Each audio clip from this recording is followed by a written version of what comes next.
السلام عليكم ورحمة الله وبركاته. بشكر أمي لو تسمحوا لي إنها تدعمني أمي، ده شرف ليا وسعيد جدا بدعوة حضرتك ليا، لأن أنا فعلا مبسوط إن أنا أشوف الكلام من الناس ده والخدمة واللي بسمعه عن حضرتك. ده شرف لفوق كلها وشرف ليا إن أنا أكون تلميذ لحضرتك وإيد حضرتك اليمين من دلوقتي. اتمنى ان انا اكون مشارك معاكم في الجمعيه. يلا تحيه كبيره بقى وشرف ليا من النهارده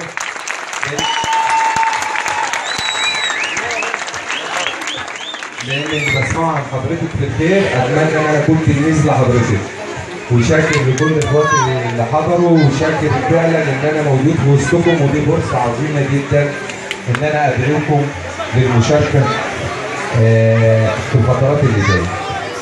كل اللي بقوله ان احنا بنتاخر بسبب ثقافتنا، فمن النهارده انا بتمنى ان انتوا تشاركوا معايا في نهضه بلدكم. اتمنى ان انتوا تقفوا معانا كلنا ايد واحده ان احنا نحقق هدف جماعي للبلد دي. اتمنى ان تكون امنا العظيمه مثل للخير للكل، وانا اول تلميذ فيها، واتمنى ان انا اكون تلميذ ناجح باذن الله بركه دعاء. وبشكركم جميعا. شكرا. رسالتنا ايه؟ حاجه صحبه. رسالتنا ايه؟ هذا صحبه.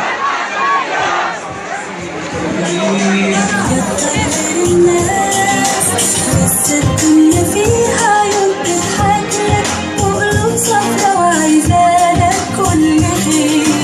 انت فاعل خير، اقل شيء في ايديك يبانلك صغير، في كله في قلب الناس تأثير كبير. مد ايديك معايا مفيش مقدرش على سلام على وجوده وعلى كلمته الحلوه اللي قالها، وفعلا ده شاب من الشباب اللي احنا فعلا كنا بندعو له ان ربنا يوصله.